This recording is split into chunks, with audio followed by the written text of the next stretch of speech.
aoka hivavaka isika rehetra.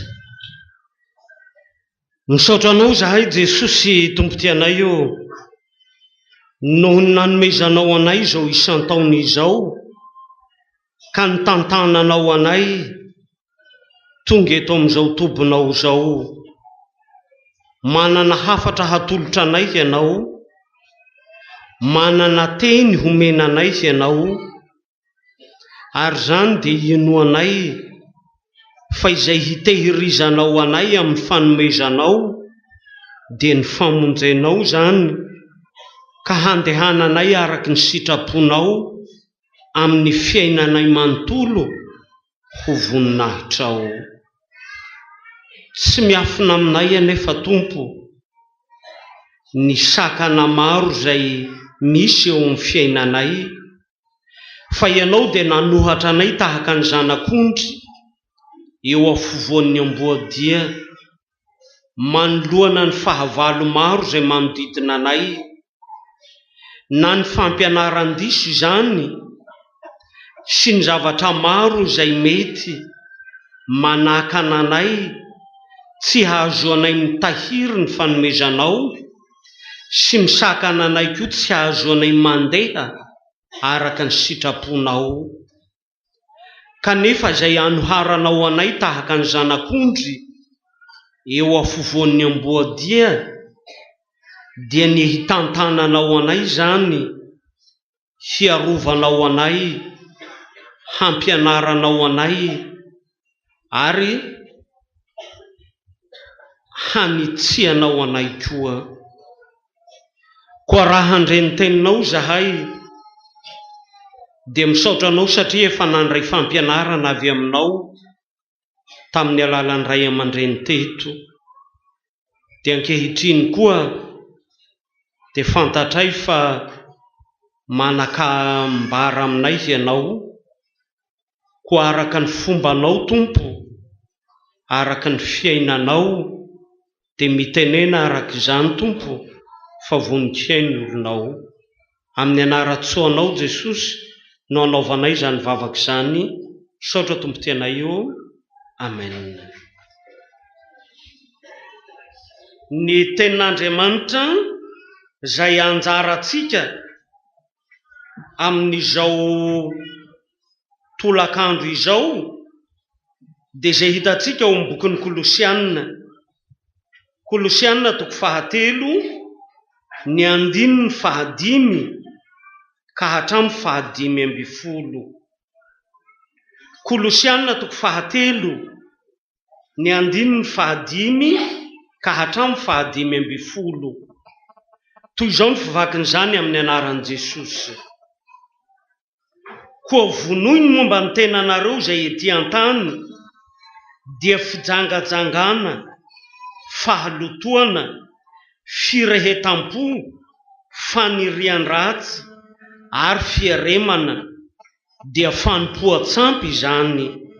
Fa izany zavatra izany no nahatonga ny fahatezeran'Andriamanitra amin'ny zanaky ny tsy fanarahana. Izany koa no nalehanareo fahiny fony mbola velona taminy ianareo, fa ankehitriny esory koa izao rehetra izao dia fahatezerana, fiafinafonana, lolom-po, fitenenan-dratsy, teny mahamenatra avy amin'ny vavanareo. Aza mifandainga ianareo fa efa narianareo ny toetra taloha mba amin'ny asany, ary efa notafianareo ny toetra vaovao izay havaozina ho amin'ny fahalalana tsara araky ny endrika izay nahary azy. Fa amin'izany dia tsy misy jentilisa na jiosy, na voafora sy tsy voafora, na barbariana sy sikitianina, na andevo sy tsy andevo, fa Kristy no zavatra rehetra sady amin'ny rehetra. Koa mitafia famoram-po sy fiantrana, fahamoram-panahy, fanetretena, fahalemem-panahy, fandeferana araky ny olom-boafidin'Andriamanitra sady masina no malala. Mifandefera ka mifamelaheloka ianareo, raha misy manana alahelo amin'ny sasany tahaka nanomelan'ny Tompo ny heloka reo no aoka mba hamelanareo heloka kosa. Ary aoka ho ambonin'izany rehetrarehetra izany ny fitiavana, fa fehy ny fahatanterahany zany. Ary aoka hanapaka ao am-ponareo ny fiadanan'i Kristy, fa ho amin'izany no niantsoana anareo ho tena iray, ary koa ho feno fisaorana ianareo. Ray masinao, manamasinana amin'ny fahamarinana, ny teninao ny fahamarinana. Amen. Ry hava malala ao amin'ny Tompo, ho aminareo mandrakariva ny fahasoavana sy ny fiadanana avy amin'Andriamanitra raintsika sy Jesosy Kristy Tompo. Na dia efa nentin'ny ray aman-dreny teto aza ny teny fiarahabana, dia tsy hainy tsy hanonona an'izany, ka dia mba manana ray aman-dreny ny fiarahabana izay efa nataonao teto. Fa ankoatran'izay dia ny fisaorana dia misaotra ny mpandrindra izay tarihin'ny ray aman-dreny Hébrony toko lehibe Ankarimalaza moa ny amin'ny hananana anjara, ary misaotra anareo sahady koa ny amin'ny fihainoana. Izay no ela hoy ny sasy teny ataon'ny mpikabary zay, fa tsy sanatria kabary no hatao eto, fa ny amin'ny fampitana ny amin'ny tenin'Andriamanitra.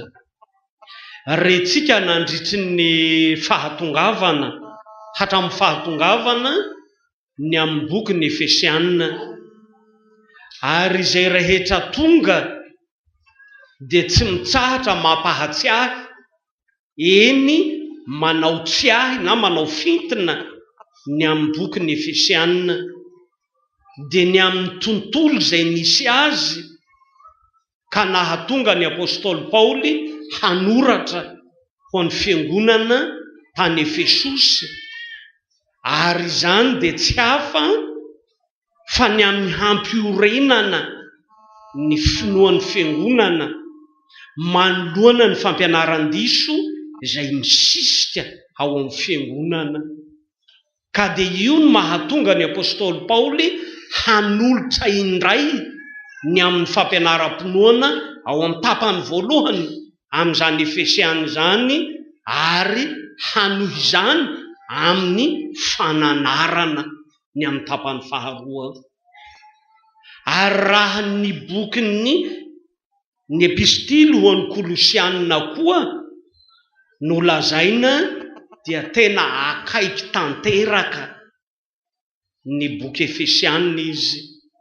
Ary ny ray aman-dreny tamin'ny fitaraihanteny izay nataony teto dia nilaza ny amin'izany, fa raha hiresaka na handinika ny amin'ny bokin'ny Efesianina dia tsy mba azo tinganina ny amin'ny famakiana ny Kolosianina, satria toa iray tanteraka ireo, na amin'ny voambolana na amin'ny filazany seny fa na fahezanteny aza, dia hita fa misy fitovizana ny epistily roa.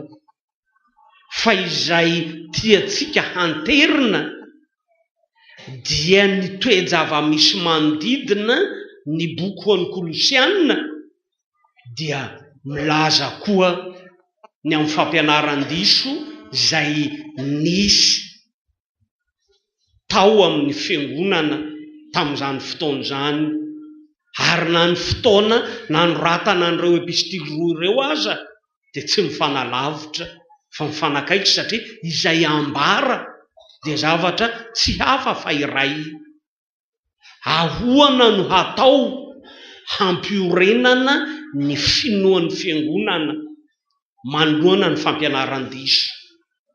Ary etsy andanin'izay dia mitodika koa i Paoly amin'ny fananarana hoe aoka tsy ho hita eo aminareo, esory eo aminareo hoy izy. Ary eto amin'ity anjarantsika amin'ity Kolosianina toko 3 ity, Paoly dia manantitra ny amin'ny zava-dehibe izay efa hananany fiangonana. ary amin'ny soratry Paoly rehetra dia miavaka ny epistily ho an'ny Kolosianina ny amin'ny filazany ny hatsaran'ny fiangonana izay anoratany. Misaotra an'Andriamanitra aho izy ny amin'ny finoanareo. Misaotra an'Andriamanitra aho ny amin'ny fitiavanareo. Inona ny zava-dehibe raha milaza izany Paoly? Fantatry Paoly fa feno izay natolotra azy amin'ny finoana, amin'ny fampianaram-pinoana. Nandray izany tokoa ny Kolosianina ary manontany tena koa i Paoly. Manahoana koa ny fiainan'ny Kolosianina izany finoana izany? Dia hoy Paoly, misaotra an'Andriamanitra aho noho ny amin'ny fitiavanareo. Marina fa apiany kely ihany ny amin'ny fitiavanareo ny olona masina hoy izy. Fa izay tsapany amin'izany dia miorona amin'ny finoana izy ary miaina izany finoana izany amin'ny fitiavana. Moa tsy fahatanterahana va izany? Ary Paoly dia mampahatsiaro raha ny amin'izany fehy ny fahatanterahana ny fitiavana. Kanefa izao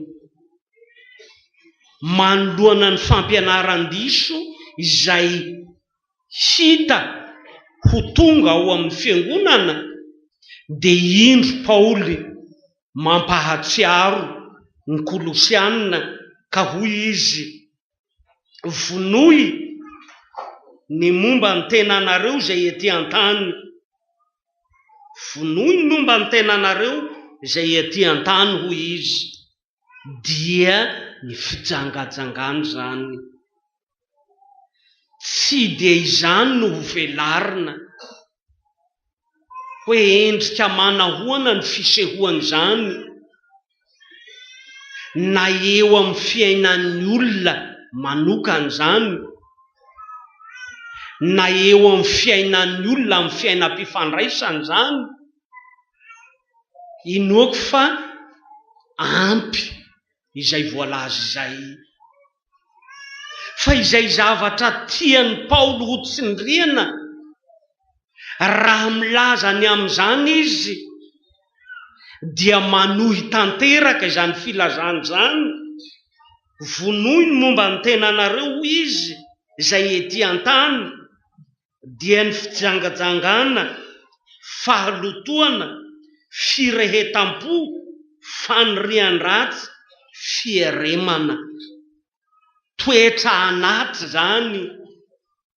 Ary Jesosy rehefa milaza ny fisehony izany dia hoy izy, avy ao am-po ny voahany zavatra rehetra hoy izy. Ary dia tononony amin'izany ny zavatra rehetra izay ravina na fisehony izany fahasimbana anaty izany. Ary izay tsindrian'ny Paoly eto dia ny anohizany izany zavatra izany ka ilazany dia fanompoan-tsampy izany. Dia eo manontany teny sika, inona ny mampiteny an'i Paoly ho fanompoan-tsampy izany zavatra rehetra izany? Dia andao hitodihana izay efa natolotry ny tompo, izay efa natolotra azy ny amin'ny fampianarana, dia ny amin'ny teny fisaorana izay nataon'ny Paoly ka manamarika ny bokin'ny Kolosianina. Misaotra ny ray izay nampahamendrika atsika hanana anjara milovan'ny olona masina eo amin'ny mazava, sady nahafaka atsika tamin'ny fahefany maizina ka namindra atsika ho amin'ny fanjakany zanany malalany izay ananantsika fanavotana dia ny famelana ny helotsika.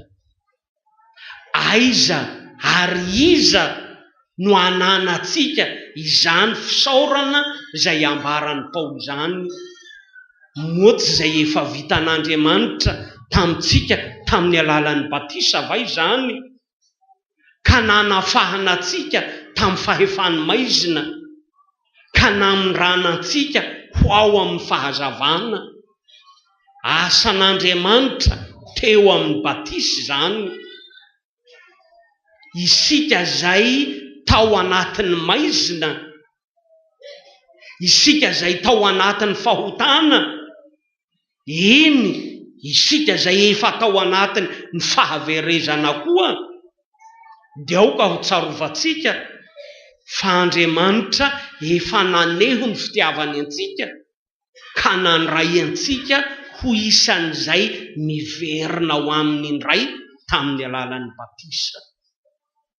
Isika izay lavitra fahiny, isika izay nandà fahiny, isika izay naniratsira fahiny, isika izay tao anatin'ny honahona fahiny, Andriamanitra no nisintona antsika tamin'ny fanomezany dia ny amin'ny batisa izany, ka namindra antsika ho ao amin'ny fanjakany zanany malalany, ka nanadiovany antsika tamin'izany batisa izany, ary nanolorany antsika famelan-keloka.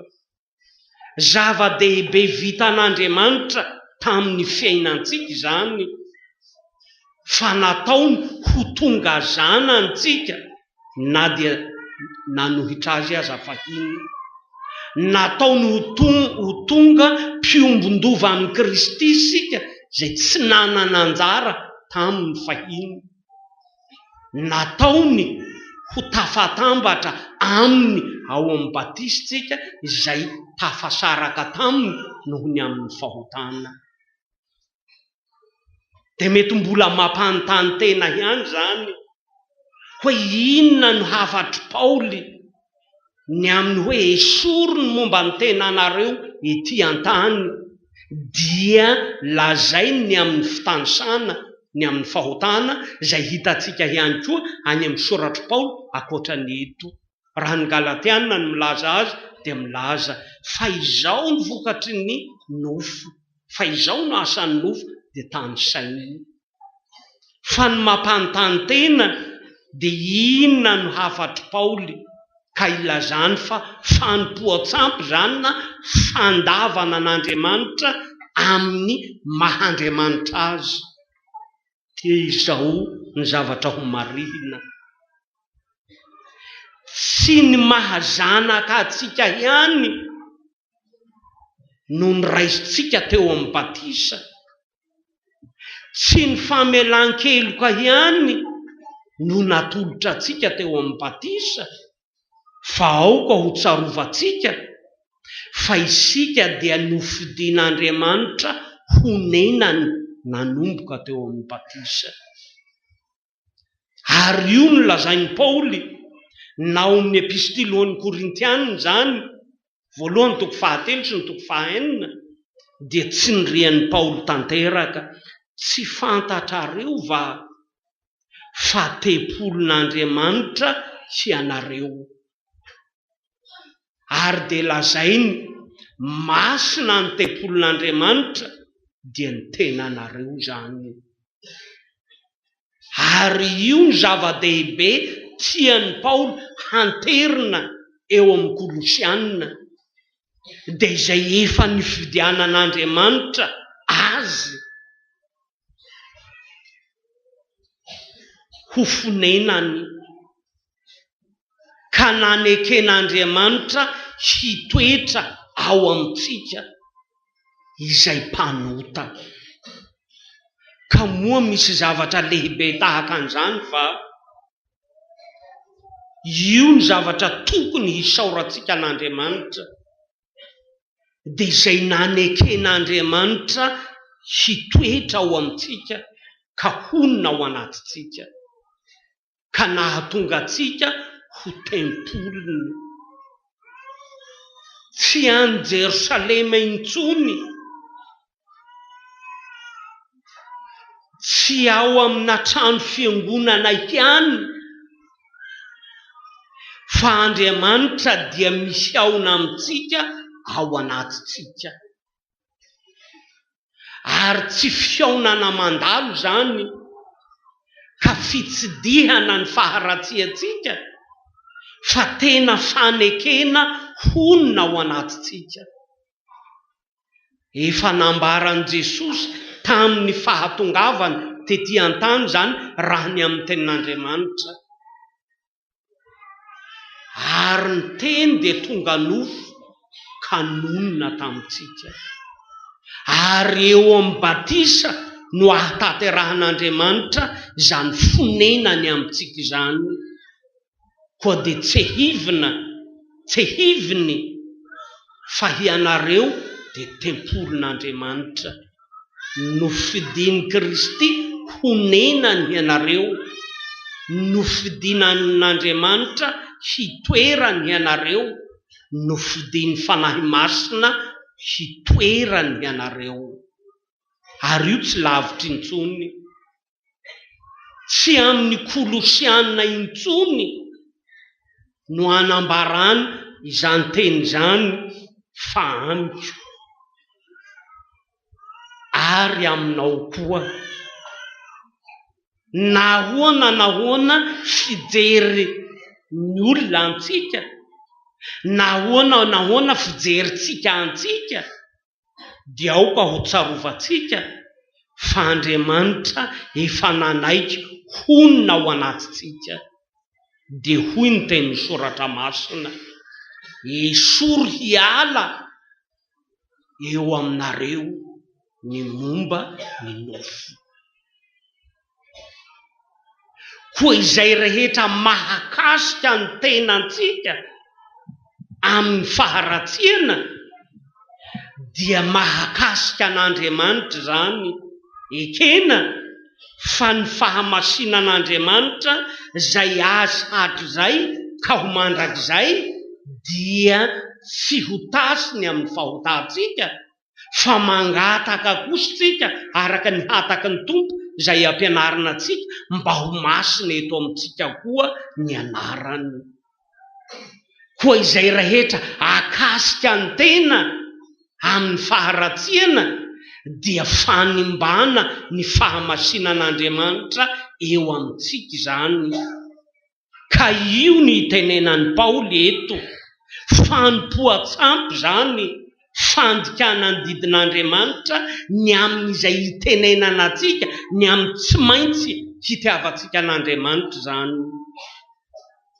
Moa tsy mampahatsiaro zava-dehibe ho amin'ny fiainantsika va izany, ka hitandremantsika amin'ny fiainantsika, fa ny amin'ny fijangajangana dia tena fanompoan-tsampy zany, tsy fanontana amin'ny tena ihany, arak'izay ihazonantsika azy isan'andro, sy izay mampatahatra ny Paoly ny amin'ny fampianaran-diso tao Kolosia, fa tena fanontana eo anatrehan'Andriamanitra zany. Ary inona moa ny mampatahatra ny Paoly ka nindriany izany fampianarana izany, dia tsy hafa fa ny fampianarana izay milaza fa ny amin'ny tena dia tsinotsinony zany. Ny fampianarana moa izay nilazain'ny Paoly amin'ny lazainy eo dia ny amin'ny filozofia sy ny amin'ny ny amin'ny fampianaran-drazana sy ny sisa hoy izy, izay milaza ny amin'ny ny filozofia lazainy eo dia ny amin'ny fisian-javatra roa mifanohitra kanefa miara-dalana. Tsy dia mahalalany amin'izany moa tsika, ary tsika koa aza tsy dia te hahalalany amin'izany, fa izay voizina ny amin'izany dia ao ny tena, ny tontolo hita sy ny tontolo tsy hita na ny tontolo kevitra. Dia hoy ny fampianaran'ny ny tontolo manodidina ny Kolosiana tamin'izay, ny tontolo hita na ny matiera hoy izy dia zavatra ratsy, zavatra natao handalo ihany, zavatra zay tsy misy dikany. Fa izay ambony dia ny any amin'ny tontolo-kevitra, any ny fanaperana, ka dia any ny zavatra tsara indrindra, ka dia roboka ny manodidina ny fiangonana ho amin'ny fanaranam-po. Ka na inona ataony amin'ny tena dia tsy mampaninona zany. Natao ny fampijalia-tena tamin'izany, nampijaliana ny tena satria tsy misy dikany io. Natao ny fanaranam-po satria tsy mahakasika ny amin'ny fanahy zany. Dia io tenenan'ny Paoly eto. Ary io koa mety ho mbola tafasisika ny amin'ny fiainantsika, izay heverina ho hahazoana fahamasinana eo anatrehan'Andriamanitra, dia ny fanaovana tsinotsinona ny amin'ny tena. Izao tsika dia fotoana ny fifadiakanina 7 andro vao haingana sika nandrean'io fitokanana ny atendrombohitra, tsy manao na inona, atao ny fifadiakanina, atao ny fampijaliana rehetra, tsy ny amin'izay ataonao amin'ny tenanao no hahazoanao sitraka eo anatrehan'Andriamanitra, fa izao koa ny tandremana, izay ataonao amin'ny tenanao ka ratsy dia hahazoanao fahaverezana zany. Fa i Paoly dia manantitra fa ny tenanao, ny tenantsika dia tempolon'Andriamanitra io, nofidian'Andriamanitra honenany, dia manafatra ny tenin'ny soratra masina. Aoka tsy hakasika ny momba ny tenanao izay zavatra ny nofo. Fa na inona ataonao ao amin'ny tenanao, na fijejojejoany zany hatramin'ny fitafy, na fitenenany ratsy zany, na inona arak'izay anazavan'ny Lotera azy ny amin'ny didy 9, hoe aza mijangajanga dia hoy izy tsy maintsy hatahotra sy ho tian'Andriamanitra isika mba ho maontina sy hadio fitondrantena, ary tsy hiteny ratsy na hanao vetaveta akory aza, ary ny mpivady hifankatia sy hifanaja. Koa izay rehetra ataonao manohitra izany, na fijejojejoany zany, na fitenenany ratsy zany, na fijangajangana mivantana zany, na inona akasika ao momba ny tenanao, fanompoan-tsampy zany, ary fanosohosena ny fahamasinan'Andriamanitra eo amin'ny fiainanao. Dia hoy ny tompo, azakasika anao zany arak'izay anafarany an'i Paoly eto. Tsy hitanisa betsaka momba n'izay efa voalaza tsika, fa nolazainy ray aman-dreny teto ny amin'izay fitandremana tsy maintsy ataon'ny fiangonana. Ary tsika dia misaotra ny tompo fa raha tsy misy ny amin'ny fiainam-pifoazana na ny fiangonana aza efa hiady hevitra ny amin'izany.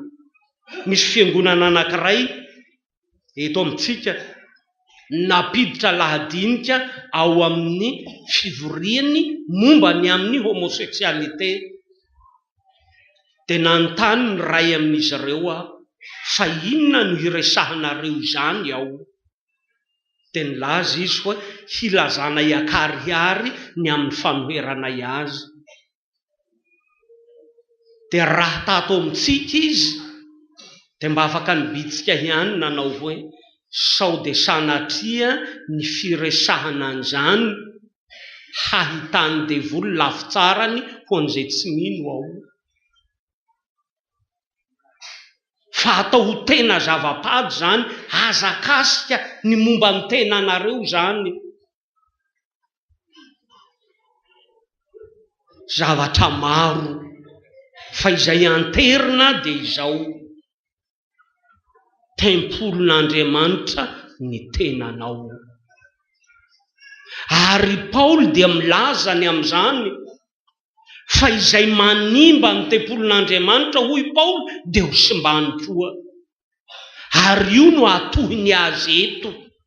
Izany no izany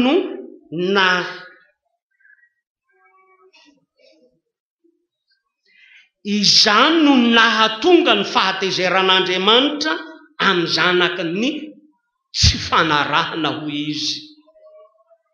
Ary io dia tsy mba hafenin'ny Paoly, efa voalaza ao amin'ny didy zany fa ny tompo raha nanomeny didy dia napombo zao teny zao miaraka amin'izany didy zany: izaho Jehovah Andriamanitra hoy izy, dia Andriamanitra saro-piaro, ka mamaly ny heloky ny ray amin'ny zanaka, amin'ny zafy, amin'ny zafiafy, hatramin'ny zafin-dohalika hoy izy, dia amin'izay mankahalahy.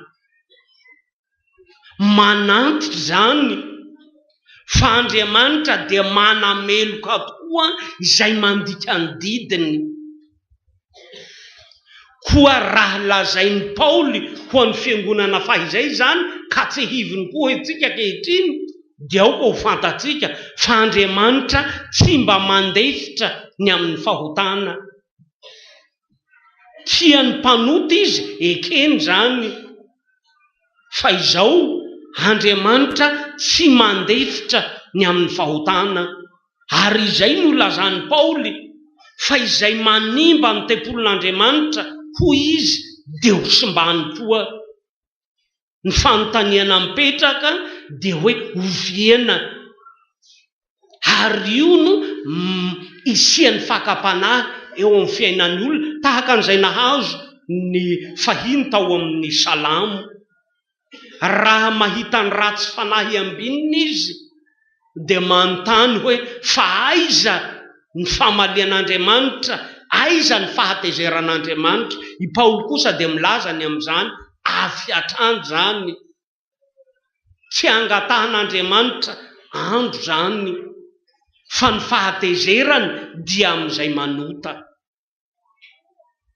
Marina fa tsy toetra hamantarana an'Andriamanitra ny amin'ny fahatezerana, fa asany kosa zany noho ny amin'ny fahamasinany sy ny amin'ny fahamarinany. I Paoly manantitra an'izany ho an'ny fiangonana mihaino. Mazany tsika araka izay teny ny fandimby teto, dia te hialoka eo amin'ny fahasoavan'Andriamanitra. Fa i Lotera dia mampitandrina hoe tsy ondana malemy fiondanana ny mpanota zany fahasoavan'Andriamanitra zany, fa ny fahasoavana dia ho an'izay mibebaka no hahitsy zany. Mety manontany koa tsika, satria ny tompo dia niteny tamin'izay nanara-poka nanao hoe anio alina no halaiko aminao ny fanahinao. Dia manontany koa isika hoe fa nga tsy efa lasy zany, fa nga manahoany zany? Fa ny anion'Andriamanitra dia izao anatrehanao azy zao. Aza manontany ny aniontsony tsy fantatsika zany, ny anio. Ko raha anio ny mandreny teny dia aza manamafy ny fo, ka hitataovany, tsy hitataovany moa zany, fa hiarany ny tenin'Andriamanitra manao hoe anio alina no halaina aminao ny fanahinao. Ho aniza izay nilibanao, ho aniza izay nisasaranao. Io ny hafatry ny tenin'Andriamanitra ho amintsika. Ko raha manatrika an'Andriamanitra isika, dia ekena fa manatrika azy amin'ny fahasoavany sy amin'ny famindram-pony noho ny amin'ny Jesosy, izay efa nanaiky hitondra ny fahotantsika teo ambony hazo fijaliana. Ary raha mbola misalasala ny amin'ny fahatezeran'Andriamanitra isika, dia ny hazo fijaliana no milaza ny harihary amintsika ny amin'izany fa raha mandefitra ny amin'ny fahotan'Andriamanitra sy nanaiky ny zanany ho faty noho ny amin'ny fahotana izy, fa ny amin'ny fahafatesan'i Jesosy teo ambony hazo fijaliana no milaza amintsika fa Andriamanitra mampiatra ny fahatezerany amin'ny mpanota. Tsapanao fa noho ny amin'ny Jesosy no tsy niara-ny fahatezeran'Andriamanitra aminao intsony, dia ny tompony miantso antsika amin'ny teniny. Efa nampiombonina amin'ny Jesosy teo amin'ny batisitsika, ary Paoly dia milaza raha ny amin'ny fahotana efa nanombo ny fahotantsika teo ambony hazo fijaliana niaraka tamin'i Jesosy tamin'ny batisitsika, dia hoy izy hataon'izay efa maty ny amin'ny otahoana no velona aminy indray. Efa namono ny tenantsika tamin'ny niaraka tamin'i Jesosy tamin'ny fahafatesantsika. Dia hafarany ny epistily eto vonoy ny momba ny tenanareo ety an-tany. Manaraka izay dia izao: tsy ny amin'ny fanamboarana ny fiainantsika anaty hany manoloana an'ireo fanompoan-tsampony tononona teo reo no efa tanterak'Andriamanitra tamin'ny olony ka naverino ny tsehiviny tamin'ny fiangonana tany Kolosia, fa izay fa i Paoly dia te hanafatra koa.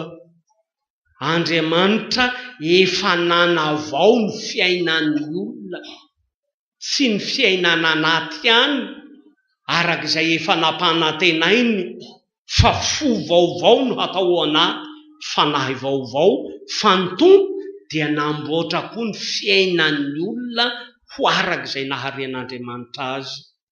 Inona moa no anton'ny fisarahana? Moa tsy ny fahotana va?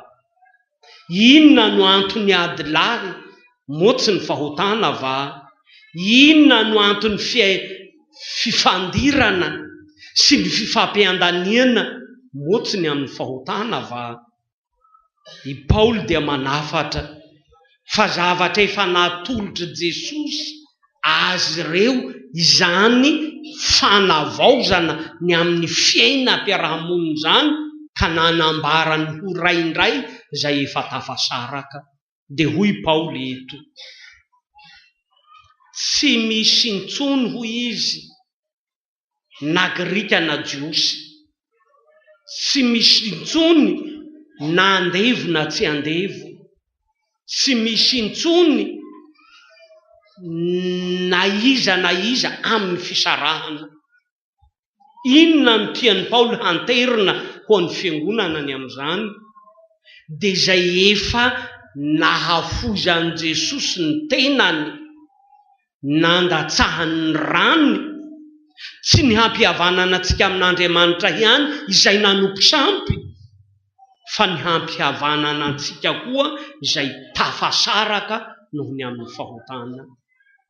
Andao ho todihana ihany ny fiainan'ny fiangonana, eny ny fiainan'ny fifoazana. Moa tsy mbola te hanjaka ao amin'ny fiainan'ny fiangonana va ny amin'ny fitokotokoana ao amin'ny fiangonana, ny amin'ny fifampiandaniana, ny amin'ny adilahy sy ny amin'ny fiafinafonana? Hita, eny mbola hita ao amin'ny fiangonana izany. Fa i Paoly dia milaza an'izany hoe esory eo aminareo koa ireto zavatra ireto. Dia hoy izy: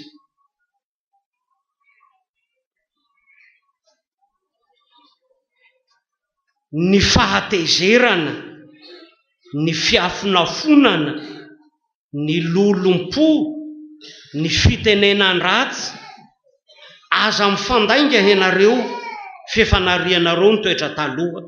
efa notafianareo ny toetra vaovao izay havaozina amin'ny fahalalana tsara amin'ny endrik'Andriamanitra, fa amin'izany dia hoy izy tsy misy intsony izany, fa Jesosy efa nahafoy ny ainy ho fampihavanana antsika. Koa dia fampieritrretana ny zanaky ny fifoazany zany, mba tsy hanao izay fahasamihafana ho fisarahana, fa hanao izay fahasamihafana ho zavatra hifitirana mafy satria firaisany zany.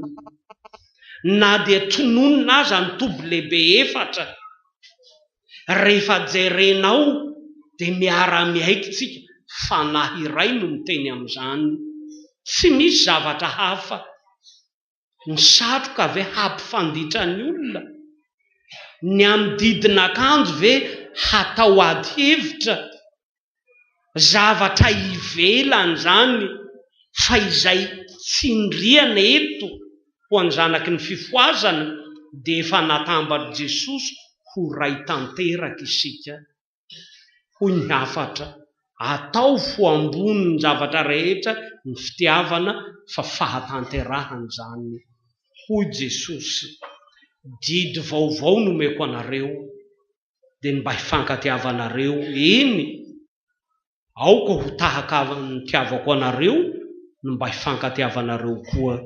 Izany no hahafantarany olona rehetra fa mpianatro ianareo raha mifankatia. Teny mbola omeny Jesosy atsika isan'andro zany. Misy fisarahana ve eo amintsika?